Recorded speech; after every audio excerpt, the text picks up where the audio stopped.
Hello दोस्तों, नमः शिवाय। दोस्तों, शरद नवरात्रि आने वाली है 2024 में 3 अक्टूबर गुरुवार से प्रारंभ है। सब प्रथम तो आपको शरद नवरात्रि की बहुत बहुत शुभकामनाएं और बधाई। दोस्तों, शरद नवरात्रि में घर घर घट स्थापना होती है, मंदिरों में होती है। तो जो कलश है इसका क्या महत्व है, सब प्रथम तो मैं ये बताऊंगी। दोस्तों, जैसे कि कलश में 3 अक्षर है। कलश का मतलब है काली, लक्ष्मी और सरस्वती जिसमें निवास करती हैं, उसको कहते हैं कलश। और कई शास्त्रों में लिखा है कि कलश के मुख में भगवान विष्णु का वास रहता है, कंठ में शिव का और मूल में ब्रह्मा स्थित होते हैं। कलश के मध्य भाग में मातृ शक्तियां देवियों का निवास रहता है। और इसमें जो जल भरा जाता है, जल में गुण क्या होता है? शीतल होता है, स्वच्छ होता है, निर्मल होता है। ये मनुष्य को रहने का संकेत देता है कि मनुष्य को भी ऐसे ही शीतल, स्वच्छ और निर्मल मन से रहना चाहिए।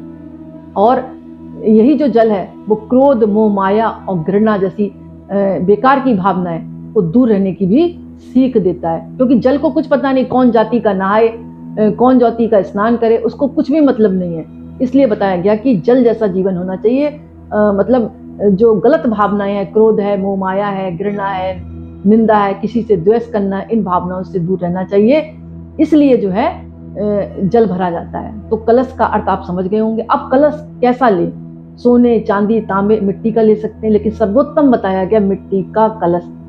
लोहे का कलश बिल्कुल पूजा में स्थापित ना करें। हमेशा उत्तर पूर्व या उत्तर दिशा में या पूर्व की दिशा में आपको कलश की स्थापना करनी है। जिस दिन नवरात्र शुरू हो रहे हैं, साफ सफाई करें, गंगा जल छिड़के, मिट्टी की बेदी बनाएं। कुछ लोग चौकी पर भी रख देते हैं, कुछ लोग मिट्टी की बेदी पर भी रख देते हैं, क्योंकि जौ बीजते हैं। हल्दी से अष्टदल कमल बनाए और कलश में जल भरने के बाद पंच पल्लव लगाए। उसमें जल है, दुर्वा है, चंदन है, चावल है, हल्दी की गांठें हैं, सुपारी है और सिक्का है, लौंग है, इलायची है, पान है, मतलब डाल दें उसके अंदर। और कलश पर जो है आपको एक नारियल लाल कपड़े में बांधकर स्वस्तिक बनाकर आपको रखना है। लेकिन कलश को आपको सीधे नहीं रखना है। कलश के नीचे आपको साबुत अनाज, चावल है, साबुत जौ है या गेहूं आप रख सकते हैं। और पंचोपचार के साथ कलश का पूजन करके आप रखें। स्वस्तिक बनाए कलश पर।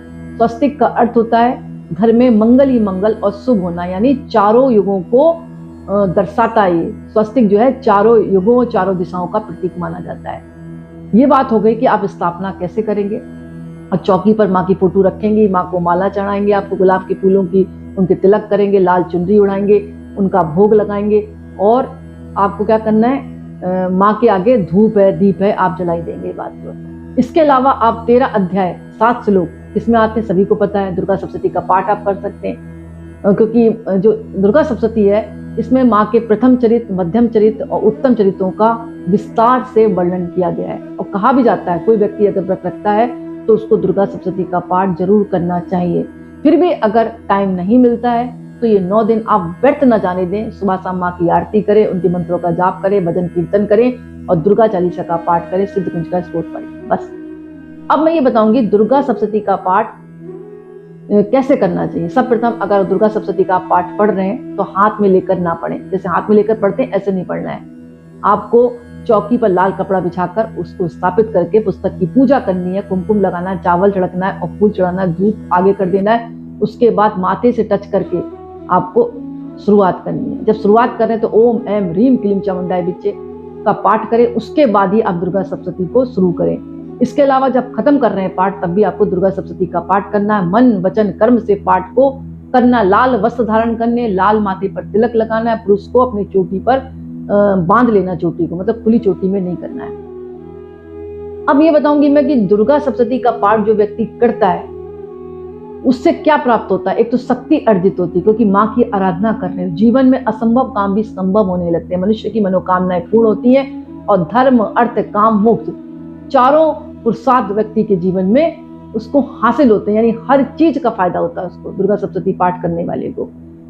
और दुर्गा सप्तशती जो है एक प्रकार से भगवान शिव द्वारा, ब्रह्मा जी द्वारा और महर्षि वशिष्ठ द्वारा और विश्वामित्र द्वारा कीलित बताई गई है, यानी शापित जिसको बोलते हैं। उसका मतलब यही है कि किसी गलत व्यक्ति के हाथ में ये किताब अगर पड़ गई तो वो मंत्रों के द्वारा कुछ गलत कर सकता है संसार का। इसीलिए भगवान ने इसको शापित कर दिया, कीलित कर दिया। अगर पाठ कर रहे हैं तो इसका उत्कीलन भी, मतलब इसको खोलना जरूरी होता है, कहते हैं ना, उसका निष्कीलन जरूरी होता है। और ये जो पाठ है कीलित एक वजह से और भी किया उन्होंने कि ताकि हर व्यक्ति इसको ना पढ़ पाए, ज्ञानी व्यक्ति पढ़े, उसको उसको उत्कीलित मतलब निष्कीलित करके पढ़ेगा तो समाज में वो कल्याण ही करेगा, लोगों का भला ही करेगा। तो योग्य ब्राह्मण ही पढ़ सकता है, योग्य व्यक्ति ही पढ़ेगा, गलत के हाथों में पड़ेगी नहीं। इसीलिए उसको उन्होंने एक तरह से स्थापित कर दिया है, उसको खोलना जरूरी होता है। और कुछ लोग कहते हैं कि सिद्ध कुंज का स्रोत के पढ़ने से ये पाठ खुल जाता है, तभी शुरुआत में पढ़ते हैं और आखिरी में भी पढ़ना अनिवार्य होता है। अगर व्रत रख रहे हैं तो तंबाकू, मांस, मदिरा का सेवन ना करें, ब्रह्मचार्य का पालन करें, दाढ़ी, मूछे, बाल, नाखून नहीं कटाने, अखंड ज्योति जलाइए तो घर को खाली ना छोड़े, प्याज, लहसुन, नॉन वेज चीजें घर में ना लाएं या उपयोग करें, गंदे धुले वस्त्र ना पहने, चप्पल, जूते, बैग यानी कहते हैं ना चमड़े की चीजें घर में नहीं लानी है। 9 दिनों तक अगर आप एक टाइम के भोजन पर रख रहे हैं तो नमक का सेवन ना करें, और अगर फिर भी नहीं रहा जाता तो सेंधा नमक आप डाल सकते हैं। दिन में सोना वर्जित होता है। फलाहार कर रहे हैं तो एक टाइम फलाहार करें, जूस वगैरह पिए, आप जो भी कर सकते हैं। और कुल मिलाकर इन 9 दिनों माँ की आराधना में आप लगे रहें। पाठ कर रहे हैं तो बीच में उठना नहीं है, धीमे धीमे अच्छा सा उच्च स्वर में उच्चारण करना है, और कोई आपको बुलाए तो जाना भी नहीं है, नहीं तो वो आपकी पाठ का पूजा का फल ले जाएगा। ये बात तो आ गई आपकी समझ में। अब अगर आप दुर्गा सप्तशती का पाठ कर रहे हैं तो किस क्रम में करें? पहले दिन आप पढ़ें 1 अध्याय का पाठ, दूसरे दिन दूसरा और तीसरा, तीसरे दिन चौथा, और चौथे दिन 5वां, 6ठा और 7वां और 8वां अध्याय पढ़ें। और 5वें दिन आपको 9वां और 10वां अध्याय पढ़ना है, 6वें दिन 11वां अध्याय पढ़ना है, 7वें दिन 12वां और 13वां अध्याय पढ़ना है। अष्टवें जो 8वें दिन आए तो मूर्ति रहस्य पढ़ सकते हैं, कहीं कहीं हवन भी होता है, कन्या भोजन भी कराया जाता है, और कहीं कहीं मतलब 9वें दिन पूजा होती है माँ की, तो वो जो है जिनके घर में 9वीं के दिन होती है तो वो मूर्ति रहस्य तो 8वें दिन पढ़ लेंगे, 9वें दिन जो है कन्या भोजन कराएंगे और माँ से क्षमा याचना मांगेंगे और छोटा सा हवन करेंगे। तो इस तरह जो है पाठ का पूर्ण फल प्राप्त होगा। तो दोस्तों आज का वीडियो मैं ही समाप्त करती हूँ। कमेंट में नमः शिवाय जरूर लिखें। बहुत बहुत धन्यवाद। नवरात्रि आ गई है तो जय माता दी।